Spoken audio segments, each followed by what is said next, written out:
In the quiet as evening draws near, a question waits for all of us, and tonight's reading from the first book of Kings says it plainly. If God said, "Ask something of me," what would we ask for? Bishop Sheen has something to add to that question. In our Sunday evening reading from the first book of Kings, chapter 3, we hear, "The Lord appeared to Solomon in a dream at night. God said, 'Ask something of me, and I will give it to you.' Solomon answered, 'O Lord, my God, you have made me, your servant, king to succeed my father David. But I am a mere youth, not knowing at all how to act. I serve you in the midst of the people whom you have chosen, a people so vast that it cannot be numbered or counted. Give your servant, therefore, an understanding heart to judge your people and to distinguish right from wrong. For who is able to govern this vast people of yours?" Picture it, a young king alone in the dark, and God himself steps into the silence with an offer that could break a person open. Ask something of me. No limits set on it, no conditions, nothing at all. We know what most of us would do with an offer like that. The mind runs immediately to things that press on us.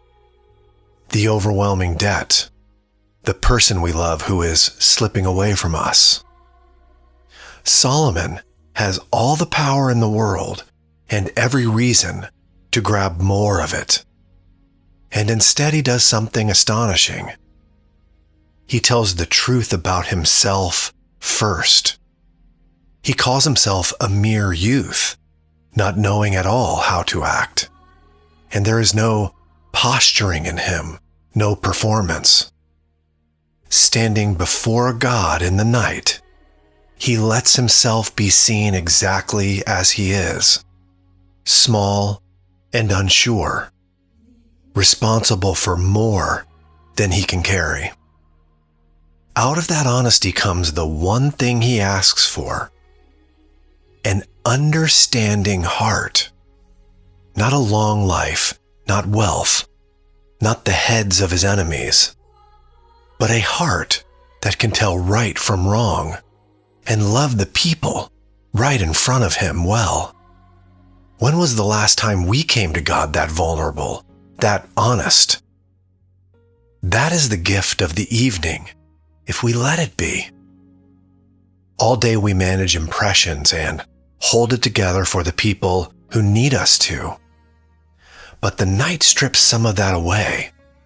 And when the house finally settles, we are a little more like Solomon in that dream than we were an hour ago, honest and tired, aware of how much we do not know. And that, it turns out, is exactly the place God meets us.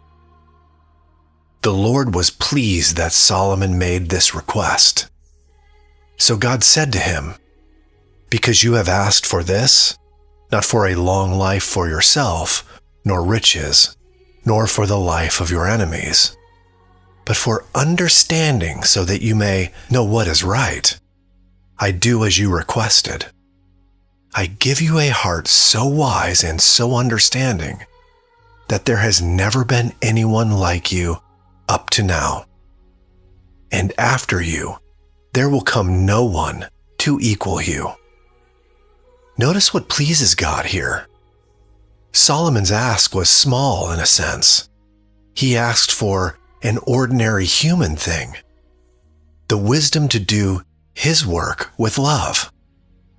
And God answers by pouring out more than was asked for. A heart so wise, there would never be another like it. This is how he is with us. He is never put off by the smallness of what we bring him. He takes the honest, unfinished thing we hand over and does something with it far beyond our asking. The church gives us the word from St. Paul's letter to the Romans to set beside this. and they widen the whole picture. We know that all things work for good for those who love God, who are called according to His purpose. Paul goes further still, naming a work God has been doing in us since before we knew our own names. For those He foreknew, He also predestined to be conformed to the image of His Son. Sit with that tonight. While we lie awake asking for the things we think we need, God is already at work on something deeper, shaping us slowly into the likeness of His Son. The hard season we do not understand, the long day we just lived, none of it is wasted. He is conforming us to Christ through all of it, and that work does not stop when we finally close our eyes. Welcome to the Sacred Heart family. I'm Aaron. We pray together, walk with the saints, and reflect on the gospel every day. If this is the kind of reflection your evening needs, like, subscribe, and click the notification bell. As we prepare our hearts for rest, we now turn to the wisdom of Bishop Fulton Sheen. Only in true solitariness is true spirituality born. When the soul stands naked before its God. There is a word in that sentence we tend to run from: solitariness. We fill our quiet on purpose, and the moment things go still, we reach for the phone, or anything at all to keep us from being alone with ourselves. Sheen is telling us that the very thing we avoid is the thing where the deepest life begins. The soul standing naked before its God. That is Solomon in the dream, holding nothing back. And it is us right now. At the end of the day, we can finally set down. It is not a comfortable image, being that exposed, but there is mercy hidden in it. The God we stand naked before is not a judge looking for a reason. He is the Father who has been conforming us to His Son this whole time, and He has never once been surprised by what He sees. So what would it mean to give Him a few minutes of real solitariness tonight? Not the anxious kind that circles the same worries, but the quiet kind, where we simply let ourselves be seen and loved. That is where spirituality is born, Sheen says. Not in the performance, but in the honest, unhurried standing before the One who made us. Tonight the Word draws us into the quiet where Solomon once knelt, and it asks us to be as honest as he was. He came to God as a mere youth and asked, out of all he could have had, for an understanding heart, and God delighted, gave him more than he asked for. St. Paul reminds us that this same God is working all things for our good, quietly conforming us to the image of His Son through every season we have walked, the bright ones and the heavy ones alike. Bishop Sheen tells us where that work goes deepest, in the solitary place, when the soul stands naked before its God and stops hiding. So we bring Him the honest thing tonight, whatever it is, the tiredness and the gratitude and the worry we could not fix.